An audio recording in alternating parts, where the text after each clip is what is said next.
দর্শক সবাইকে আমন্ত্রণ নিউজ 24 সকালের সংবাদ। আপনাদের সঙ্গে পুরো সংবাদ জুড়ে আছে আমি তামিমুর রহমান তন্ময়। পুরো খবরের শুরুতেই পশ্চিমবঙ্গ নির্বাচন প্রসঙ্গ। পশ্চিমবঙ্গ বিধানসভা নির্বাচনে হ্যাট্রিক বিজয় পেলেন মমতা বন্দ্যোপাধ্যায়ের নেতৃত্বাধীন তৃণমূল কংগ্রেস।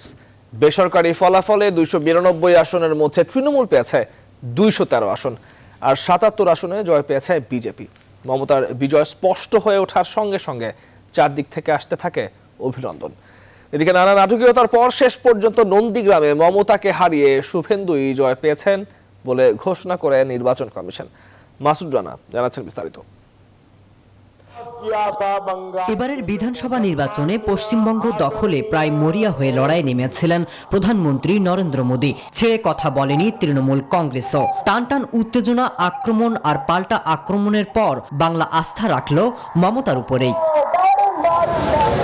পশ্চিমবঙ্গের নির্বাচনে বিশেষ নজর ছিল পূর্ব মেদিনীপুর জেলার নন্দীগ্রাম আসনের উপরে। সেখানে দীর্ঘ সময় পিছিয়ে ছিলেন মমতা। এরপর আসনটির ফল নিয়ে ধোঁয়াশা তৈরি হয়। অবশেষে 1622 ভোটে শুভেন্দু অধিকারীর জয়ের খবর আসে। এমন ঘটনায় ভোট লুট হয়েছে বলে আদালতে যাওয়ার ঘোষণা দেন Mamata Bandyopadhyay. Ultimately, I will go to Constitution bench. Because whatever they have done for this time in Bengal. তবে জয়ের খবরে কলকাতার কালীঘাটে মমতার বাড়ির কাছে তৃণমূল শিবিরে দুপুর থেকে শুরু হয় আনন্দের বন্যা। তবে কর্মীদের এখনই উল্লাস না করার বার্তা দিয়েছেন মমতা। বাংলার জয়, বাংলার জয়, বাংলাই পারে, বাংলাই পারে। এই জয়ের জন্য পশ্চিমবঙ্গের মুখ্যমন্ত্রী মমতা বন্দ্যোপাধ্যায় ও পশ্চিমবঙ্গের জনগণকে অভিনন্দন জানিয়েছেন দিল্লির মুখ্যমন্ত্রী অরবিন্দ কেজরিওয়াল। পশ্চিমবঙ্গ ছাড়াও আসাম, কেরালা, তামিলনাড়ু এবং কেন্দ্রশাসিত অঞ্চল পুদুচেরিতে ভোট গণনায় আসামে বিজেপি এগিয়ে থাকলেও তামিলনাড়ুতে ডিএমকে বিজয় উৎসব শুরু করে দিয়েছে। 5 सीटें बीजेपी को जबकि टीएमसी को 6 सीटें मिली। 294টি আসনের মধ্যে ভোট হয়েছে 292টি আসনে। 7,32,00,000 ভোটারের মধ্যে ভোট দিয়েছে প্রায় 81%। বিধানসভার মোট আসন 294টি থাকলেও নির্বাচনের মধ্যে 2 প্রার্থীর মৃত্যু হওয়ায় 2টি আসনের নির্বাচন বন্ধ করা হয়। মাসুদ রানা, নিউজ 24। এদিকে বিজয়ের পর তাৎক্ষণিক প্রতিক্রিয়ায় মমতা বন্দ্যোপাধ্যায় নেতাকর্মীদের বিজয় মিছিল না করার অনুরোধ জানিয়েছেন। সবাইকে ধন্যবাদ দিয়ে তিনি বলেছেন এবার লড়াই হবে করোনার বিরুদ্ধে। দয়া করে এই কোভিডের সময়ে বিজয় মিছিলটা না করলে ভালো। আমরা বিজয় মিছিলের দিন পরে ঘোষণা করব। কোভিড কমে গেলে এটা খুব বড় বিজয় মিছিল হবে এবং সেই বিজয় মিছিল আমরা ব্রিগেড প্যারেড গ্রাউন্ডে করব। এখন আপাতত বিজয় মিছিল না করে, ভিক্টরি প্রসেশন না করে আসুন আমরা কোভিড নিয়ে মানুষের পাশে দাঁড়াই। আর যারা আমাদের ভোট দিয়েছে তাদের আমরা সম্পূর্ণভাবে সমর্থন করি এবং তাদের পাশে থেকে আমরা সবাইকে বাঁচাই, আমরা সবার পাশে থাকি। তৃণমূল জিতলেও হেরেছেন মুখ্যমন্ত্রী মমতা বন্দ্যোপাধ্যায়। প্রশ্ন উঠেছে তাহলে কে হচ্ছেন মুখ্যমন্ত্রী? ভারতীয় নির্বাচন আইন বলছে আপাতত মমতাই হতে পারবেন মুখ্যমন্ত্রী, তবে পদ রক্ষার্থে কোনো এক আসন থেকে উপনির্বাচনে জিততে হবে মমতাকে। সময় পাবেন 6 মাস। ভাস্কর সর্দারের বিশ্লেষণ জানাচ্ছেন চন্দ্রানী চন্দ্রা। পশ্চিমবঙ্গের নির্বাচন কমিশন এখনো আনুষ্ঠানিক ফল ঘোষণা না করলেও বেসরকারি ফলাফলে নন্দীগ্রামে জয়ী শুভেন্দু অধিকারী। তবে কমিশন বলছে ভোট পুনঃগণনা চেয়েছে মমতা। এখন প্রশ্ন, নন্দীগ্রামে হারলেও মমতা কি মুখ্যমন্ত্রী হতে পারবেন? এমন প্রশ্ন ঘুরছে সবার মধ্যেই। ভারতীয় নির্বাচন আইন বলছে মমতা সরকারও গঠন করতে পারবেন, মুখ্যমন্ত্রীও হতে পারবেন। সেক্ষেত্রে মমতা বন্দ্যোপাধ্যায়কে আগামী 6 মাসের মধ্যে অন্য কোনো আসন থেকে জিততে হবে, তবেই তিনি মুখ্যমন্ত্রীর পদ ধরে রাখতে পারবেন, যাকে বলা হয় অ্যাক্টিং চিফ মিনিস্টার। এখনো যদি হারেন, দল সিদ্ধান্ত নেবে কাকে করা হবে মুখ্যমন্ত্রী। Commitment to the people, we will fulfill all the commitments. Murshidabad জেলার সমরেশগঞ্জ ও জঙ্গিপুর 2 আসনে ভোট হবে 16 মে। ওই 2 কেন্দ্রে সংযুক্ত মোর্চার 2 প্রার্থী করোনা আক্রান্ত হয়ে মারা গেছেন। সে কারণে ভোট পিছিয়েছে নির্বাচন কমিশন। হতে পারে মমতা বন্দ্যোপাধ্যায় ওই 2টি আসনের মধ্যে কোনো একটি বেছে নিতে পারেন, অথবা তার কোনো পছন্দের আসন থেকেও তিনি প্রার্থী হতে পারেন। সেক্ষেত্রে তৃণমূল বিজয়ী কোনো বিধায়ককে জেতা আসন থেকে পদত্যাগ করতে হবে। তবে শোনা যাচ্ছে নিজের গড় অর্থাৎ দক্ষিণ কলকাতার ভবানীপুর কেন্দ্র থেকে ফের ভোটে দাঁড়াতে পারেন মমতা বন্দ্যোপাধ্যায়। চন্দ্রানী চন্দ্রা, নিউজ 24। পশ্চিমবঙ্গে তৃণমূলের এই জয় প্রত্যাশিত বলেই মত দিয়েছেন বিশ্লেষকরা। মমতার এই জয় বাংলাদেশের সাথে সম্পর্কে তেমন কোনো প্রভাব পড়বে না বলে মনে করেন কূটনীতিক বিশ্লেষকরা। যাচ্ছে পরবর্তী সংবাদে। প্রধানমন্ত্রী শেখ হাসিনা বলেছেন, করোনা মোকাবেলায় দেশের মানুষের জন্য টিকা আনা হয়েছে, ভবিষ্যতে আরো টিকা আনা হবে। এজন্য যত টাকার প্রয়োজন হোক সরকার তা খরচ করবে। মোবাইল পরিষেবার মাধ্যমে অর্থ সহায়তা প্রদান অনুষ্ঠানে এই কথা বলেন তিনি। এই সময় অন্যান্য রাজনৈতিক দলকে ঘরে বসে সরকারের বিরোধিতা না করে দুস্থ মানুষের পাশে দাঁড়ানোর আহ্বান জানান সরকার প্রধান। শাহ আলী জয় জানাচ্ছেন বিস্তারিত। আপনি আমাদের এই বিপদের দিনে আপনি আমাদের পাশে দাঁড়িয়েছেন। আপনাদের নিরলস সচেতনতা, এই জন্য পরম প্রভুর কাছে আমার প্রার্থনা। আর কিছু অনেক ধন্যবাদ। করোনার কারণে ক্ষতিগ্রস্ত ভোলার বাদল চন্দ্র দে গত বছরের মতো এবারও মোবাইল পরিষেবার মাধ্যমে 2,500 টাকা আর্থিক সহযোগিতা পেয়েছেন প্রধানমন্ত্রীর কাছ থেকে। সেই কৃতজ্ঞতার কথাই জানাচ্ছিলেন ভিডিও কনফারেন্সে। সারা দেশে তার মতো 36.5 লাখ মানুষকে দেয়া হচ্ছে এই সহযোগিতা। যে আপনাদের পাশে এভাবে থাকতে পারি। গণভবন থেকে এই ঈদ উপহার প্রদান অনুষ্ঠানে প্রধানমন্ত্রী শেখ হাসিনা বলেন, করোনায় মানুষের জীবন রক্ষার পাশাপাশি অর্থনীতির চাকাও সচল রাখার চেষ্টা করছে সরকার। একদিকে স্বাস্থ্য সুরক্ষা দেওয়া, অপরদিকে তাদের খাদ্যের ব্যবস্থা, তাদের জীবনটাকে সচল রাখার ব্যবস্থা, সেটা কিভাবে করা যায় আমরা সেই প্রচেষ্টাই চালিয়ে যাচ্ছি। দুর্যোগের এই সময়ে সরকার এবং সরকারি দল যেভাবে মানুষের পাশে এসে দাঁড়িয়েছে, অন্যান্য রাজনৈতিক দলকেও তা অনুসরণ করার আহ্বান জানান প্রধানমন্ত্রী। অনেকেই শক্তিশালী বিরোধী দল চায়, আমরা তো বিরোধী দলে ছিলাম। আমরা বিরোধী দলে থাকতে সবসময় কোনো দুর্যোগ দুর্বিপাকে সবার আগে আওয়ামী লীগ ছুটে যেত মানুষের পাশে, এটাই বিরোধী দলের কাজ। কিন্তু আজকে আমরা যারা নিজেদেরকে বিরোধী দল বা প্রতিদিন সরকার উৎখাতের জন্য বক্তৃতা বিবৃতি আন্দোলনের নামে পোড়াও জ্বালাও করে যাচ্ছে, দুর্যোগে মানুষের পাশে কোথায় তারা? করোনার সংক্রমণ নিয়ন্ত্রণে সবাইকে স্বাস্থ্যবিধি মেনে চলার আহ্বানও জানান সরকার প্রধান। আমরা টিকা দিচ্ছি এবং টিকা আরও নিয়ে আসছি, যত টাকা লাগে আরও টিকা নিয়ে আসবো। আমরা এদেশের মানুষের টিকা পৌঁছে দেবো, কিন্তু আপনাদের সবাইকে স্বাস্থ্য সুরক্ষার যে সমস্ত নির্দেশনাগুলি আমরা দিচ্ছি সেটা কিন্তু আপনারা একটু দয়া করে মেনে চলবেন। ক্ষতিগ্রস্ত মানুষকে শুধু অর্থ সহায়তাই নয়, দুস্থ মানুষদের সামাজিক নিরাপত্তা বেষ্টনের আওতায় নিয়ে আসা এবং তাদের জন্য কর্মসংস্থান তৈরির কথা জানান প্রধানমন্ত্রী। আর এজন্য স্থানীয় প্রশাসন এবং জনপ্রতিনিধিদের উদ্যোগী হতে বলেন তিনি। শাহ আলী জয়, নিউজ 24, ঢাকা। রাশিয়ার টিকা উৎপাদন করতে এর মধ্যে ফর্মুলা গোপন রাখার শর্তে চুক্তি করেছে বাংলাদেশ। কদিন আগেই এমনটি জানিয়েছিলেন স্বাস্থ্যমন্ত্রী। তবে টিকা কিনতে চীন ও রাশিয়ার সাথে চুক্তির চূড়ান্ত দিনক্ষণ এখনো ঠিক হয়নি বলছে স্বাস্থ্য অধিদপ্তর। এছাড়াও ভারতের সাথে সীমান্ত বন্ধের সময়সীমাও বাড়তে পারে বলে আভাস দেওয়া হচ্ছে। রিশাদ হাসান জানাচ্ছেন বিস্তারিত। যোগান না থাকে 26 এপ্রিল থেকে দেশে করোনা ভাইরাসের টিকার প্রথম ডোজ দেয়া বন্ধ করা হয়। টিকা সংকটে রবিবার বেশ কিছু কেন্দ্রে দ্বিতীয় ডোজও পায়নি অনেকে।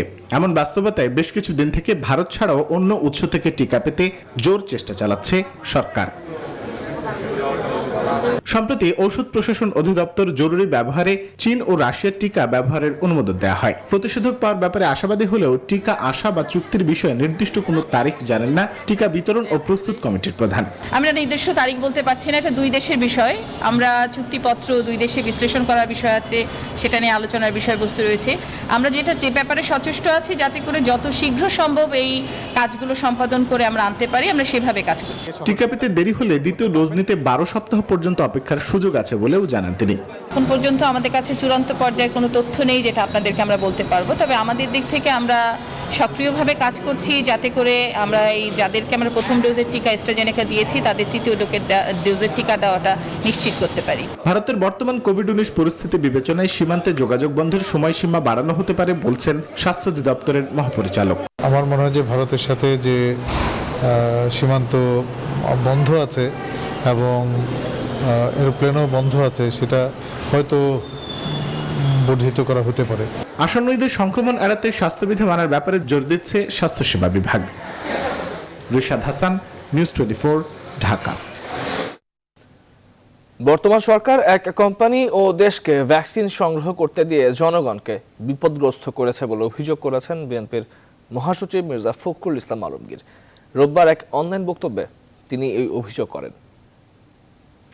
এখন সম্পূর্ণ অনিশ্চিত হয়ে পড়েছে অবস্থা এবং গোটা দেশের মানুষ আজকে অত্যন্ত অনিশ্চয়তায় ভুগছে, আস্থাহীনতায় ভুগছে এবং আশঙ্কায় ভুগছে। তাদের নিজস্ব দুর্নীতিপরায়ণ কোম্পানির মাধ্যমে শুধুমাত্র ভারত থেকেই এবং একটি কোম্পানির ভ্যাকসিন সংগ্রহ করতে কার্যক্রম তারা গ্রহণ করেছিল, যে কারণে আজকে গোটা জাতি আজকে বিপদগ্রস্ত হয়েছে। সরকার যে সম্পূর্ণ দায়িত্বহীনতার সঙ্গে একেবারে বলা যেতে পারে যে আপনার একটা অপরাধমূলক একটা কাজ করেছে, তা হচ্ছে যে তারা বিকল্প উৎসের কোনো অনুসন্ধান করেনি। ভ্যাকসিনের জন্য উদ্বেগের কোনো কারণ নেই জানিয়ে ওবায়দুল কাদের বলেন, প্রধানমন্ত্রী শেখ হাসিনার মতো একজন মানবিক নেত্রী যখন পাশে থাকে তখন এই দুঃসময় একদিন কেটে যাবে। এক অনলাইন অনুষ্ঠানে এই কথা বলেন তিনি। ওবায়দুল কাদের আশা করেন 2022 সালের জুনের পদ্মা সেতুতে যান চলাচলের জন্য উন্মুক্ত করা দেওয়া সম্ভব হবে। সংক্রমণ এবং মৃত্যুর হারে যে বিপজ্জনক বার্তা দিচ্ছে, এই বিপজ্জনক বার্তা থেকে বাংলাদেশকে শিক্ষা নিতে হবে। ভ্যাকসিন যেটা শর্ট পড়বে সে ঘাটতি পূরণেও সরকার ইতিমধ্যে যথাযথ ব্যবস্থা নেওয়া হয়েছে, কাজে এ ব্যাপারে উদ্বেগের কোনো কারণ নেই। করোনা এখন সবচেয়ে বেশি প্রয়োজন হচ্ছে অক্সিজেনের। এমন বাস্তবতায় উত্তরাঞ্চলের হাসপাতালগুলোর অক্সিজেন সরবরাহ নিশ্চিত করতে আশার আলো দেখাচ্ছে বগুড়ার নর্থ বেঙ্গল অক্সিজেন প্লান্ট। এরই মধ্যে পরীক্ষামূলকভাবে উৎপাদন শুরু করেছে কারখানাটি। আব্দুল সালাম বাবুর তথ্য ছবিতে ডেস্ক রিপোর্ট। উত্তরাঞ্চলের বিভিন্ন জেলার জন্য বগুড়ার শাহজাহানপুরের এই অক্সিজেন প্লান্ট এখন স্বস্তির জায়গা। দেশে করোনা ভাইরাসের প্রাদুর্ভাব শুরুর আগেই এই প্লান্ট নিয়ে পরিকল্পনা শুরু করেন তরুণ উদ্যোক্তা নুরুজ্জামান। গেল বছরের আগস্টের মাঝামাঝি শাহজাহানপুরের ডোমনপুকুর এলাকায় নির্মাণ শুরু হয়ে শেষ হয় চলতি বছরের 28 ফেব্রুয়ারি। তাকে আমরা 9 দিন অক্সিজেনটা রাখার পরে আমার সেটা স্টেবল হয়। এর মধ্যে যখনই আমরা অক্সিজেন বন্ধ করে দিই তখনই এই বাচ্চাটা আমার মনে হয় মারা যাচ্ছে। তো তখন আমি সিদ্ধান্ত নিই যে আমি একটা অক্সিজেন প্লান্ট দিব, যেটা মানুষের জীবন বাঁচায় আর কি। এই প্লান্টে এখন ইন্ডাস্ট্রিয়াল অক্সিজেন বেশি তৈরি হচ্ছে। স্বল্প পরিসরে শুরু হয়েছে মেডিকেল অক্সিজেন উৎপাদনও। এসব জরুরি পণ্য উত্তরাঞ্চল ছাড়াও যশোর ও কুষ্টিয়ার ক্রেতারা নিচ্ছেন। উত্তরবঙ্গের যে চাহিদা, ইন্ডাস্ট্রিয়াল যে চাহিদাটা আছে সেটা পূরণের পাশাপাশি আমাদের এখানে যশোর, কুষ্টিয়া, ঝিনাইদহ থেকে আমাদের এখানে ক্রেতারা আসে। ইন্ডাস্ট্রিয়াল মেডিকেলের সমস্ত সেবা ওরা এখান থেকেই পাচ্ছে, তাতে ওনাদের অর্থ কম লাগতেছে, প্লাস সময়ও অনেক বাঁচতেছে।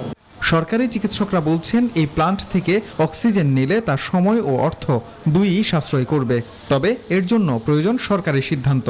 যদি এটার সরকার আমাদেরকে অনুমোদন দেয় যে সরকারি পর্যায়ে আমরা অক্সিজেন সেখান থেকে নিতে পারবো, তাহলে সেটা আমাদের জন্য খুবই ভালো হবে। কারণ অনেক সময় আমাদের দেখেছি যে অক্সিজেনের প্রয়োজন, আমার গাড়ি গিয়েছে ঢাকায়, সেখান থেকে আসতে সময় লাগছে। বাংলাদেশে মোট অক্সিজেন চাহিদার 20% আমদানি হয়। নতুন নতুন উদ্যোগ দিয়ে দেশকে রপ্তানিকারক হিসেবে প্রতিষ্ঠার সুযোগ রয়েছে বলে অভিমত শিল্প সংশ্লিষ্টদের। Desk report, news 24। গেল 24 ঘন্টা বিশ্বে পূর্ববর্তী দিনের চাইতে আবারও কিছুটা কমেছে করোনার সংক্রমণ। একদিনে 6,69,000-এর বেশি আক্রান্ত ও 9,400 শতাধিক মৃত্যু হয়েছে। এই নিয়ে বিশ্বজুড়ে মোট আক্রান্তের সংখ্যা 15,34,00,000 ছাড়িয়েছে। আর 32,15,000 ছাড়িয়ে গেল মোট প্রাণহানির সংখ্যা। 24 ঘন্টায় ভারতে শনাক্ত হয়েছে 3,70,000-এর বেশি করোনা রোগী, মৃত্যু হয়েছে 3,422 জনের। একদিনে 28,000-এর বেশি আক্রান্ত ও 1200-এর বেশি মৃত্যু হয়েছে ব্রাজিলে। আর যুক্তরাষ্ট্রে 24 ঘন্টায় 29,000-এর বেশি সংক্রমণের ঘটনা ঘটেছে, প্রাণহানি হয়েছে 3 শতাধিক। ভাইরাসের প্রকোপ কিছুটা কমেছে ইউরোপেও। মহাদেশটিতে বর্তমান পরিস্থিতিতে লকডাউনের আওতায় রয়েছে যুক্তরাজ্য, Ukraine, France, Belgium, Canada, Germany, Italy ও সাইপ্রাস।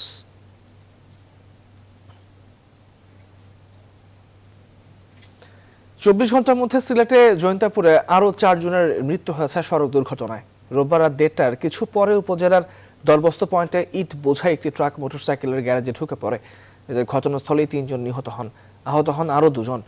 এই ঘটনার কিছু আগে মোটরসাইকেলের ধাক্কায় লাকি আহমেদ নামে এক নৈশ প্রহরী নিহত হন।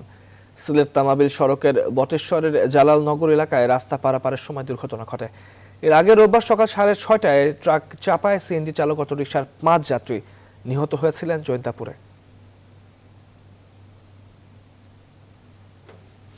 স্বাস্থ্যবিধি মেনে গণপরিবহন চালু সহ 3 দফা দাবিতে রাজধানী সহ সারা দেশে বিক্ষোভ মিছিল করছে পরিবহন শ্রমিকরা।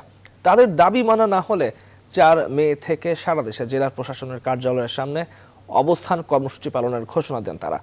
এ সময় সড়ক পরিবহন শ্রমিকদের আর্থিক অনুদান ও খাদ্য সহায়তা প্রদান করার দাবিও জানান পরিবহন শ্রমিক নেতারা। প্রতিনিধিদের পাঠানো তথ্যচিত্রে নাইম আলজিকোর প্রতিবেদন। করোনা ভাইরাসের সংক্রমণ রোধে প্রথমবারের মতো দেশে সরকার ঘোষিত টানা লকডাউনের প্রায় 3 সপ্তাহ পার হতে চলল। এরই মধ্যে ব্যবসায়ী ও রাইড শেয়ার করা চালকদের আন্দোলনের মুখে খুলে দেওয়া হয়েছে মার্কেট, শপিং মল, ব্যক্তিগত যানবাহন। তবে বন্ধ শুধু গণপরিবহন। এবার রাস্তায় তারাও নেমেছেন।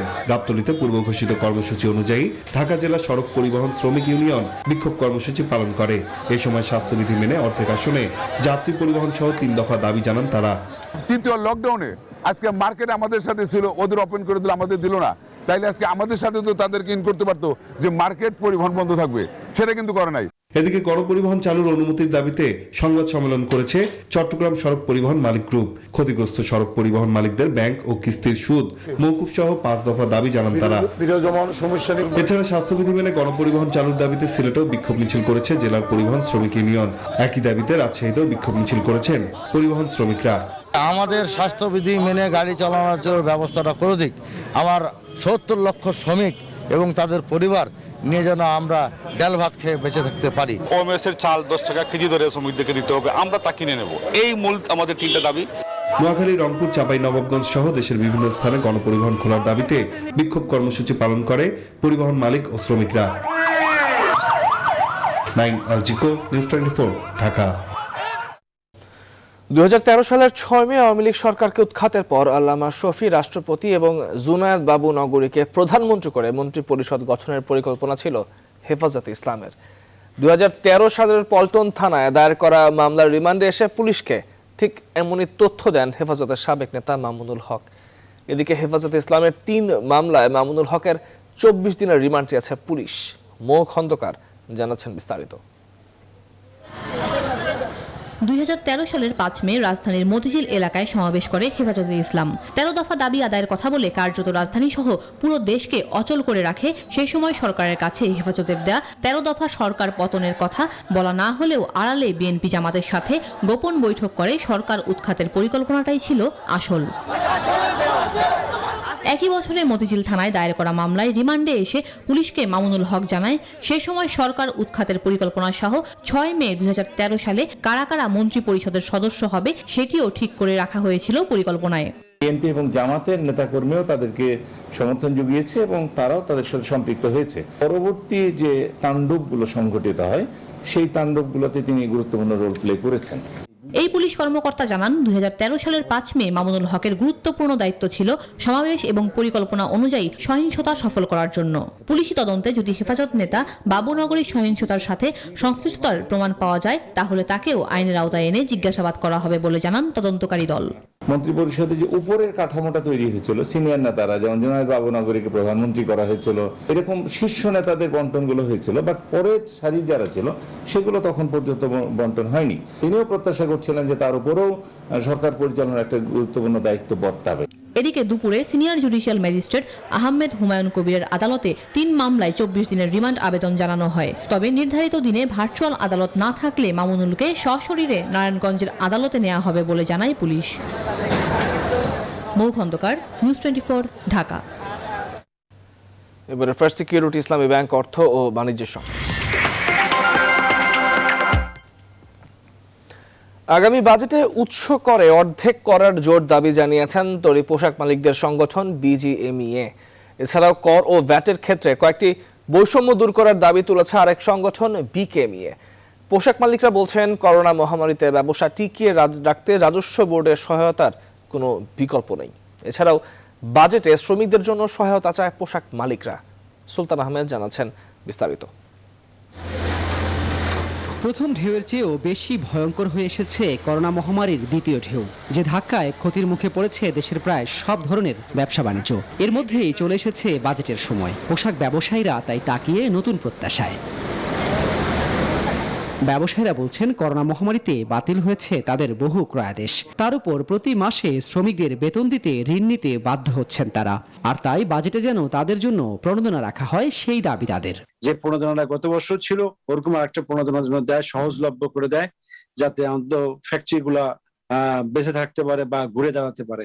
আর আপনি জানেন যে আমরা আস্তে আস্তে করে কিন্তু গত বছর থেকে এ পর্যন্ত যে লোনের যে বোঝা আমাদের ভারী হয়ে গেছে। পৃথিবীর সমস্ত দেশে যেগুলো দেশ আছে সবাই এটা এক্সটেন্ড করা হয়েছে, কেননা প্যান্ডেমিকের সেকেন্ড ওয়েভের পরে বাজার আবার নড়বড় হয়ে গেছে, বন্ধ হয়ে গেছে অনেক জায়গায়। পোশাক মালিকদের সবচেয়ে বড় সংগঠন বিজিএমইএ বাজেট নিয়ে সুনির্দিষ্ট কিছু প্রস্তাব দিয়েছে অর্থ মন্ত্রণালয়ে, যার মধ্যে উৎসে কর 0.5% থেকে কমিয়ে 0.25% করার দাবি তাদের। 1 বছরের জন্য 5 বছরের করতে হবে, কারণ আমরা যে 5 বছরের জন্য একটা প্ল্যান হয়, অ্যাকর্ডিংলি আমরা বাইরের সঙ্গে কাজ করতে পারবো এবং আমরা বলতে পারবো যে আমাদের প্রাইস রেট এরকম হবে 5 বছর। বাজেটে যদি এগুলো আমাদেরকে দিয়ে দেন, তাহলে ইনশাল্লাহ আমাদের গার্মেন্টস ফ্যাক্টরি যে আমাদের ভিশন আছে 50 বিলিয়ন করার, সেই ভিশনে আমরা পৌঁছতে পারবো। পোশাক মালিকদের আরেক সংগঠন বিকেএমইএ বলছে, আমদানিতে দ্বিমুখী নীতির কথা, জিরো ভ্যাট রিটার্ন দাখিল প্রত্যাহারেরও আহ্বান তাদের। বলছেন, কারখানায় কাজ করা শ্রমিকদের জন্য খাদ্য ও অর্থ সহায়তা প্রয়োজন। ভ্যাট মুক্ত কিন্তু আবার জিরো ভ্যাট, অর্থাৎ প্রতি মাসে আমাদেরকে জিরো ভ্যাটে রিটার্ন দাখিল করাটা বাধ্যতামূলক করে রাখা হয়েছে। এটা একটা আমাদের জন্য অতিরিক্ত বাড়তি খরচের ব্যাপার হয়ে দাঁড়িয়েছে এবং একটা হয়রানিরও আমরা শিকার হচ্ছি। শ্রমিকদের জন্য রেশন বরাদ্দ করার জন্য একটা বাজেট বরাদ্দ রাখা দরকার। সবকিছু ঠিক থাকলে জাতীয় সংসদে জুনের প্রথম সপ্তাহেই অর্থমন্ত্রী আহম মোস্তফা কামাল ঘোষণা করবেন আগামী অর্থ বছরের বাজেট, যার আকার হতে যাচ্ছে প্রায় 6 লাখ কোটি টাকা। সুলতান আহমেদ, নিউজ 24, ঢাকা। করোনার ভয়াবহতার মধ্যে চলমান লকডাউনে দেশের পোশাক শিল্প কারখানা চালু। তবুও গার্মেন্টস ব্যবসায়ীরা ঈদের আগে শ্রমিকদের বেতন বোনাস দিতে সরকারের কাছে চাচ্ছেন প্রণোদনা ঋণ। 7 মধ্যে টাকা না পেলে ঈদের আগে শ্রমিকদের বেতন বোনাস দিতে পারবেন না বলে সাফ জানিয়ে দিয়েছে বিজিএমইএ। অর্থনীতিবিদরা বলছেন, ঈদের আগে শ্রমিকদের ঢাল হিসেবে ব্যবহার করে নিজেদের স্বার্থ আদায় করে নেওয়ার চেষ্টা করছেন গার্মেন্টস মালিকরা। আহাদুল ইসলাম বাবুর ক্যামেরায় চট্টগ্রাম থেকে নয়ন বড়ুয়া জয় রিপোর্টে বিস্তারিত। বাংলাদেশে করোনা সংক্রমণ রোধে চলছে লকডাউন। অর্থনীতির চাকা সচল রাখতে খোলা রাখা হয়েছে দেশের সব গার্মেন্টস কারখানা। বিশ্বের বিভিন্ন দেশের বায়ারদের আনাগোনা যেখানে বেড়েছে, ঠিক তখনই ঈদকে সামনে রেখে নামমাত্র সুদের প্রণোদনা ঋণের আবদার করছেন গার্মেন্টস মালিকরা। অথচ গত বছরে ঋণ শোধ হয়নি এখনো। ঈদ বোনাস এবং আপনার স্যালারি দুটোটা একসাথে পড়াতে আমরা খুব হিমশিম খেতে হচ্ছে। আমরা সরকারের কাছে দাবি জানিয়েছি যাতে আমাদেরকে অন্ততপক্ষে সহজ শর্তে এই লোনের মাধ্যমে আমাদেরকে স্যালারি দেওয়া। ঈদ বোনাস বাবদ বাড়তি চাহিদা আছে 100 কোটি টাকার। সরকারি সহায়তা ছাড়া এটি জোগানো অসম্ভব বলছেন মালিকরা। আমরা লো ইন্টারেস্টে লোন চাচ্ছি, যদি লোন না দেয় সরকার, যদি আমাদেরকে লোন অ্যারেঞ্জমেন্ট করে দিতে না পারে, তাহলে আমি শিওর আমাদের অনেক ফ্যাক্টরি সঠিক সময়ে বেতন দিতে পারবে না। এটিকে সরকারের উদারতার সুযোগ নিয়ে অনৈতিক সুবিধা আদায়ের চেষ্টা বলছেন অর্থনীতিবিদরা। প্রত্যেক বছর এই সময়টাতে এই ধরনের একটা গোলযোগ দেশে দেখা যায় এবং উৎসবের আগে কেউ এগুলো পছন্দ করে না এবং সেজন্য সরকারকেও বাধ্য হয়ে তাদের কথা মতো কিছু না কিছু দিতে হয়। ঈদের আগে বেতন বোনাস নিয়ে শ্রমিক অসন্তোষ ঠেকাতে এখন থেকেই সব পক্ষের সঙ্গে সমন্বয় করে পরিকল্পিত উদ্যোগ নেওয়ার দাবি সংশ্লিষ্টদের। নয়ন বড়ুয়া জয়, নিউজ 24, চট্টগ্রাম। সংবাদের পর্যায়ে নিচ্ছে আরেকটি বিরতি, সঙ্গেই থাকুন।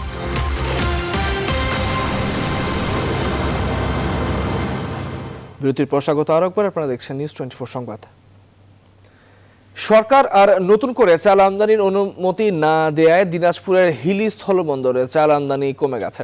25% শুল্ক দিয়ে সরকারের শর্তাবলী মেনেই $370 থেকে $425 মধ্যে প্রতি মেট্রিক টন চাল আমদানি করছেন ব্যবসায়ীরা। তবে চাল আমদানি কমে যাওয়ায় প্রভাব পড়েছে স্থানীয় চালের মোকামে। গেল 3 দিনের ব্যবধানে মোটা স্বর্ণা চাল পাইকারিতে কেজি প্রতি বেড়েছে 2 টাকা। ফখরুল ইসলাম পলাশ এর তথ্যচিত্রে একটি ডেস্ক রিপোর্ট। বাজার নিয়ন্ত্রণে চাল আমদানির উপর গুরুত্ব আরোপ করে সরকার। এতে 10,17,500 মেট্রিক টন ভারতীয় চাল আমদানির অনুমতি পায় আমদানিকারকরা। এরপর চাল আমদানি করায় হিলি বন্দরের পাইকারি বাজারে কেজিতে 3 থেকে 4 টাকা দাম কমে যায়। তবে নতুন করে চাল আমদানির অনুমতি না দেওয়ায় এই অঞ্চলে চালের দাম ফের বাড়ছে। সংশ্লিষ্টরা জানান 2-1 দিনের মধ্যে শেষ হবে আগের এলসি করা সব চালের চালান। হিলি স্থল বন্দরে পর্যাপ্ত পরিমাণ চাল আমরা আমদানি করেছি। সরকার যেই কোঠাটা দিয়েছে সে কোঠার মোতাবেক আমরা এলসি করেছি। এদিকে চাল আমদানি কমে যাওয়ায় প্রভাব পড়েছে স্থানীয় চালের মোকামে। গেল 3 দিনের ব্যবধানে মোটা স্বর্ণা চাল প্রতি কেজি 2 টাকা দামে বেড়ে পাইকারিতে 43 থেকে 44 টাকা কেজি দরে বিক্রি হচ্ছে। তবে চিকন চালের দাম অপরিবর্তিত রয়েছে। স্বর্ণা চাল এর আগে আমরা কিনতেছিলাম হচ্ছে 41 টাকা 42 টাকা, সেই স্বর্ণা চাল এখন 43 টাকা থেকে 44 টাকা। মিনিকেট 56 টাকা আছে, মিনিকেট 28 টাকা, আপনার 46 টাকা 48 টাকা। আমরা ইম্পোর্টারদের থেকে বেশি দামে কিনতেছি, বেশি দামে বেচতেছি। এতে কাস্টমারের সঙ্গে আমাদের 2টার জায়গায় 6টা কথা বলতে হচ্ছে। বন্দর কর্তৃপক্ষ বলছে গেল কয়েকদিনের ব্যবধানে চালের আমদানি কমে গেছে প্রায় অর্ধেক। বিগত দিনে যেখানে 70 থেকে 80 গাড়ি চাল হিলি স্থল বন্দরে প্রবেশ করত, বর্তমানে সেখানে 40 থেকে 45 গাড়ি চাল প্রবেশ করতেছে। হিলি কাস্টমসের তথ্য মতে গেল 9 জানুয়ারি থেকে এপ্রিল মাসের মাঝামাঝি পর্যন্ত এই বন্দর দিয়ে 1,45,635 মেট্রিক টন চাল আমদানি হয়েছে। Desk report, news 24। ঈদকে সামনে রেখে ব্যস্ত সময় পার করছে ইসলামপুরের কাপড় ব্যবসায়ীরা। তবে এবার বেচাকেনা অন্যবারের তুলনায় কম বলে জানান তারা। চলমান লকডাউনে গণপরিবহন বন্ধ থাকায় কিছুটা হতাশা প্রকাশ করেন তারা। বলছেন ঈদ পর্যন্ত বাজার খোলা থাকলে কিছুটা ক্ষতি কাটিয়ে নেওয়া সম্ভব হবে। ফাতেমা কাউসার জানাচ্ছেন বিস্তারিত। দেশের সবচেয়ে বড় পাইকারি কাপড়ের বাজার পুরান ঢাকার ইসলামপুর। সারা বছর তো থাকেই, ঈদকে কেন্দ্র করে এই এলাকার বিশাল বাজার শুরু হয় শবে বরাতের আগেই। দেশে তৈরি পোশাক এবং বিদেশ থেকে আমদানি করা বিশেষ করে পাইকারি থান কাপড়ের বাজার হিসেবে পরিচিত হলেও এলাকাটিতে খুচরা কাপড়ের দোকানও রয়েছে সারি সারি। উৎসবকে কেন্দ্র করে এই পাইকারি বাজারে ব্যবসা থাকে জমজমাট। তবে এবারের দৃশ্যপট একেবারেই আলাদা। বেড়েছে করোনার প্রকোপ, আর তাই সারা দেশে চলছে লকডাউন। গণপরিবহন বন্ধ থাকায় সারা দেশে ব্যবসায়ীরা এবার আসতে পারেনি এই পাইকারি বাজারে, আর তাই বেচা কেনাও কম বলে জানান বিক্রেতারা। লকডাউন খোলা হয়েছে ঠিকই, কিন্তু এখানে তো গণপরিবহন অফের কারণে আমার কাছে কাস্টমাররা আসতে পারতেছে না। সুযোগ দিয়েছে এই কারণে মোটামুটি তাও বাংলাদেশের ব্যবসাটা চলতেছে। তা আমরা তো আশা রাখি একটু ভালো করার জন্য, যদি একটু আগে সময় দিত তাহলে আরো ভালো হতো। এবছর না হলেও প্রতিবারই ঈদ মৌসুমে এ বাজারে প্রায় 1000 কোটি টাকার লেনদেন হয় বলে জানান বাংলাদেশ বস্ত্র সমিতির নেতারা। কাপড় নিয়ে যে ওটাকে প্রস্তুত করার জন্য যে সময়টা, পর্যাপ্ত সময়টাও তো তারা পায়নি, যার জন্য রেডিমেড আইটেমের মধ্যে 2-4টা আইটেম যেগুলো আছে ওগুলাই হয়তো টুকটাক বিক্রি হচ্ছে, কিন্তু আমাদের যারা হোলসেল পর্যায়ে উৎপাদন পর্যায়ে এসে আমরা মার্কেটিং যেগুলো করি সেই পণ্যের কোনো বিক্রি আমাদের নেই। যদি 1 লক্ষ টাকা 3 বছর আগে বেচা কেনা হয়েছে, গত বছর হয়েছে 25,000 টাকা, এবছর 10,000 টাকা। কর্মচারী ভাইয়েরা আছে, এই পর্যন্ত আমরা কোনো সরকারের কাছ থেকে মাঝারি এবং ক্ষুদ্র ব্যবসায়ীরা কোনো সহযোগিতা আমরা পাই নাই। সামনের দিনগুলোতে বেচা বিক্রি আরো বাড়বে এমন প্রত্যাশা ইসলামপুর পাইকারি বাজারের এই ব্যবসায়ীদের। ফাতেমা কাউসার, নিউজ 24, ঢাকা। দর্শক, লকডাউনের বিধিনিষেধ থাকলেও অনেক ক্ষেত্রেই তা ব্যাহত হচ্ছে। সামাজিক দূরত্ব মানা হচ্ছে না বললেই চলে। সড়কে গণপরিবহন ছাড়া চলছে সবই। রাজধানীর অবস্থা জানাতে গুলশান থেকে মুহূর্তে যুক্ত হচ্ছেন আমাদের সহকর্মী মৌ খন্দকার। যুক্ত হচ্ছে তার সঙ্গে। মৌ, লকডাউনের বিধিনিষেধ কতটা মানা হচ্ছে? আপনি এখন গুলশানে রয়েছেন, স্বচক্ষে কি দেখছেন এবং সার্বিক পরিস্থিতির ব্যাপারে জানতে চাই আপনার কাছে।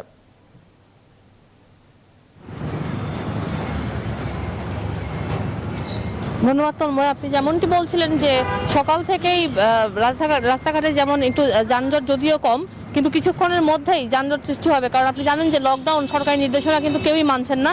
তবে সবার মুখে আমরা মাস্ক দেখতে পেয়েছি।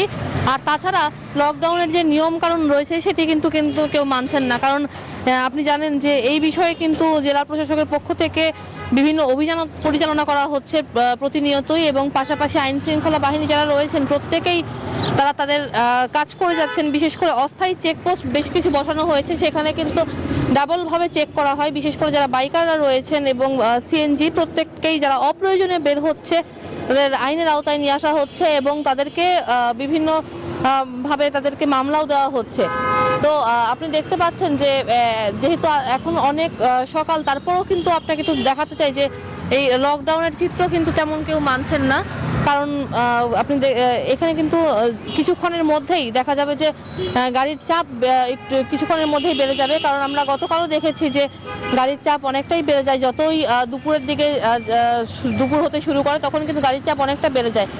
আর এই লকডাউন নিয়ে যে মুভমেন্ট পাস একটি অ্যাপস বের করেছিল, সেই অ্যাপস কিন্তু এখনো কার্যকর হচ্ছে, কিন্তু বেশিরভাগ নিম্নবিত্ত আমাদের দেশের লোকজন তারা কিন্তু এই অ্যাপসটি সম্পর্কে একেবারেই বোঝেন না, কারণ তারা জনসাধারণ মানুষ যারা আছে তারা কিন্তু বলছে যে এই অ্যাপসটি তাদের অ্যান্ড্রয়েড সেট লাগবে, কারণ তাদের কাছে কারো অ্যান্ড্রয়েড সেট নেই এবং সেখানে তাদের কিন্তু এই অ্যাপসের মাধ্যমে তারা কিন্তু কোনো ধরনের যোগাযোগ করতে পারে না। বিশেষ করে মধ্যবিত্ত যারা রয়েছেন আর যারা উচ্চবিত্ত রয়েছেন তারা এই অ্যাপসটি সম্পর্কে অবগত, আর যারা সাধারণ জনগণ আছে নিম্নবিত্ত তারা কিন্তু এই অ্যাপসটি সম্পর্কে অবগত না। তবে আমরা দেখতে পাচ্ছি যে পুলিশি চেকপোস্ট, যে অস্থায়ী চেকপোস্ট, সেটি কিন্তু বাড়ানো হয়েছে মোড়ে মোড়ে এবং প্রত্যেকেই ডাবল চেকিং করা হচ্ছে এবং প্রয়োজনে মামলা দেওয়া হচ্ছে যারা অপ্রয়োজনে বের হচ্ছে। এই ছিল আমার কাছে এখনকার মতো সর্বশেষ খবর। তন্ময়। খন্দকার, আপনাকে ধন্যবাদ গুলশান থেকে আমাদের সঙ্গে যুক্ত হওয়ার জন্য। যাচ্ছি পরবর্তী সংবাদে, এবারে কৃষি সংবাদ। গাইবান্ধায় চলছে বোরো ধান কাটার উৎসব। মাঠের সোনালী ধান কাটা ও মাড়াইয়ের কাজে ব্যস্ত সময় পার করছেন কৃষানীরা। কৃষকদের অভিযোগ, করোনা ও লকডাউনের কারণে শ্রমিক মজুরি বেড়েছে কয়েক গুণ। এই অবস্থায় বাজারে ধানের দর ভালো না পেলে লোকসান গুনতে হবে। Saiful Islam প্রিন্সের তথ্যচিত্রে text report. কৃষি বিভাগের তথ্য মতে গাইবান্ধার ৭ উপজেলায় এবার বোরো ধানের আবাদ হয়েছে ১,২৮,০০০ হেক্টর জমিতে। এরই মধ্যে বেঁকে গেছে সব জমির ধান। কষ্টে ফলানো সোনার ফসল ঘরে তুলতে ব্যস্ত কৃষানীরা। কৃষকদের অভিযোগ, করোনা ও লকডাউনের কারণে এবছর ধান কাটা শ্রমিকদের মজুরি বেড়েছে কয়েক গুণ। বাজারে যদি ধানের দর ভালো না থাকে তাহলে লাভ তো দূরের কথা, লোকসান গুনতে হবে তাদের। 500-700 টাকা কামলা দিয়ে কামলা পাওয়া যায় না, তা না হয় নিজেরাই ধান কাটতে নাকছি। 500 টাকা দিয়ে কামলা পাওয়া যাচ্ছে না, এই কারণে সবাই মিলিয়ে এখন ধান কাটা কাজে লাগছে। তবে সংশ্লিষ্টরা বলছেন গেল বছরের চেয়ে এবছর সরকার নির্ধারিত ধানের দর বেশি, এতে কৃষকরা লাভবান হবে। এবারে কৃষকও বেশ লাভবান হবে এই কারণে যে আমাদের সরকার এবারে ধানের দর 27 টাকা কেজি এটা ঘোষণা করেছে, যেটা গতবারের তুলনায় 1 টাকা বেশি, এবং চাল কিন্তু 4 টাকা কেজি বেশি। তার মানে গতবারে 36 টাকা ছিল, এবারে 40 টাকা কেজি চাল সরকার নেবে এবারে। তো খুব উৎসাহব্যঞ্জক এবং ধানের দামও তারা পাবে। এবছর জেলায় ধান উৎপাদনের লক্ষ্যমাত্রা ধরা হয়েছে 5.5 lakh metric ton. Desk report, news 24। এবারে নিউজ 24 স্পোর্টস।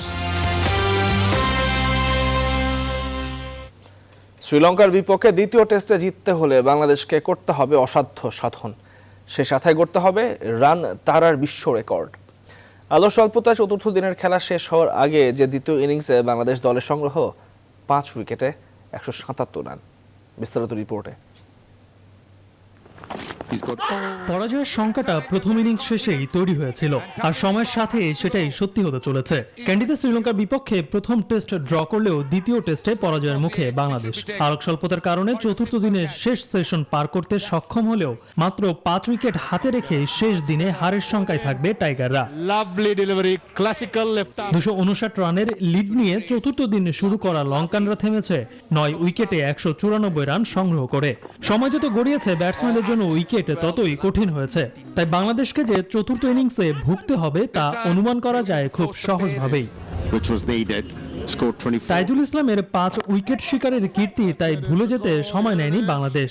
লঙ্কানদের দ্বিতীয় ইনিংসে ভালো করার সুবাদে যে স্বস্তি এনে দিয়েছিল তাইজুল, দিনের খেলার সমাপ্তি ঘোষণা করার আগে তা মিলিয়ে গেল। জয়ের লক্ষ্য 437 রানের। ড্র করতেও খেলতে হবে প্রায় 150 ওভার। শ্রীলঙ্কা সফরের শেষ ম্যাচে এমন কঠিন সমীকরণের মুখেই টাইগাররা, কিন্তু এর জবাবে শুরুটা মোটেও ভালো হয়নি সফরকারীদের। দলীয় সংগ্রহ 100 পার হওয়ার আগেই ফিরে যান টপ অর্ডারের 3 ব্যাটসম্যান। 171 রানের মধ্যেই ফিরলেন সেরা 5 ব্যাটসম্যান। Sports desk, news 24। বাঘ শাবকের খবর দিয়ে শেষ করব এখনকার সংবাদ। চট্টগ্রাম চিড়িয়াখানার সবচেয়ে প্রভাবশালী প্রাণীটির নাম জো বাইডেন। গোটা চিড়িয়াখানার জুড়ে এখন তার রাজত্ব। সে বাঘ দম্পতি জয়রাজের একমাত্র শাবক। বয়স মাত্র 5 মাস হলেও মানুষের সাথে খুনছুটির শেষ নেই। এতে যেমন প্রাণবন্ত চিড়িয়াখানা, ঠিক তেমনি আকর্ষণ বেড়েছে দর্শনার্থীদেরও। সংশ্লিষ্টরা বলছেন, বয়সের সাথে হিংস্রতার বাড়লেও মানুষের সঙ্গে মিলেমিশেই থাকাতেই তার আনন্দ। ফাতেমা জান্নাত মুমুর তথ্যচিত্রের ডেস্ক রিপোর্ট।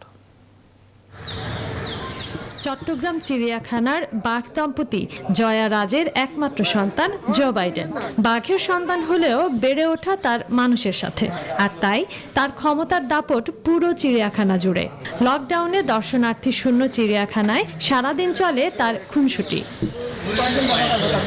করোনার কারণে চিড়িয়াখানা বন্ধ থাকলেও সামাজিক যোগাযোগ মাধ্যমে ছবি পোস্ট করায় মানুষের মনে স্থান করে নিয়েছে জো বাইডেন। তাই নিষেধাজ্ঞা থাকলেও তাকে এক পলক দেখতে চিড়িয়াখানার আশেপাশে ভিড় করেন দর্শনার্থীরা। এরকম তো কখনো শোনা হয় না যে একটা বাঘের বাচ্চার নাম জোয়া রাখবে। অনেক সুন্দর হয়েছে। জো বাইডেনকে দেখে খুব ভালো লেগেছে। সাথে হরিণ দেখেছি, বাঘ দেখেছি, সিংহ দেখেছি। আমার ওকে নিয়ে যেতে ইচ্ছা করেছিল। চিড়িয়াখানায় ভীষণ দাপটের সাথে চলা এ বাঘ শাবকটি মানুষের আদর যত্নে বড় হওয়ায় মানুষই তার বন্ধু বলছে চিড়িয়াখানা কর্তৃপক্ষ। ওর যখন ক্ষুধা লাগে ও চিল্লাচিল্লি করবে, আমাদেরকে দেখলে চিল্লাচিল্লি করবে। ও বুঝাবে যে আমার খিদা লাগছে, খাবার রেডি করতে, তখন আমরা খাবার রেডি করি, ওকে খাওয়াই দিই। আর 2 দিন পর বা সপ্তাহে 1 দিন আমরা ওকে গোসল করাই দিই। মুক্ত পরিবেশে বেড়ে উঠলেও নিয়ম মেনে এ মাসি তাকে খাঁচায় স্থায়ী করতে চায় সংশ্লিষ্ট কর্তৃপক্ষ। ওখান থেকে একটা রুম আমরা ওর জন্য সেপারেট করছি। 2 পাশে হলো তার মা এবং তার বোনদের ঘর। সে তাদের সাথে আস্তে আস্তে ইন্টিমেসি তৈরি হবে। 3 মাস পরে যখন তার একটু ওজন হবে এবং আমরা যখন পুরোপুরি বুঝতে পারবো যে সে অন্যান্য বাঘের সাথে সে অ্যাডজাস্ট করার মতো পরিস্থিতি তৈরি হয়েছে, তখন আমরা তাকে হয়তো বা তার মায়ের সাথে অথবা তার কোনো অন্য একটা পেয়ার করার জন্য অন্য একটা কোনো মেয়ের সাথে আমরা তার সাথে একটা জোড়া করি, আমরা তাকে একটা খাঁচায় দিই। 2020 সালের 14ই নভেম্বর চট্টগ্রাম চিড়িয়াখানায় জন্ম বাঘ শাবক জো বাইডেনের। এছাড়া 2018 সালে সাদা বাঘ সহ আরও 2টি শাবকের জন্ম হয় এখানে। এ নিয়ে বর্তমানে চট্টগ্রাম চিড়িয়াখানায় বাঘের সংখ্যা 6। Desk report, news 24। দর্শক, শেষ করছে এখনকার নিউজ 24 সংবাদ। আরও খবর ও বিশ্লেষণ জানতে ভিজিট করুন www.news24bd.tv-তে। ধন্যবাদ।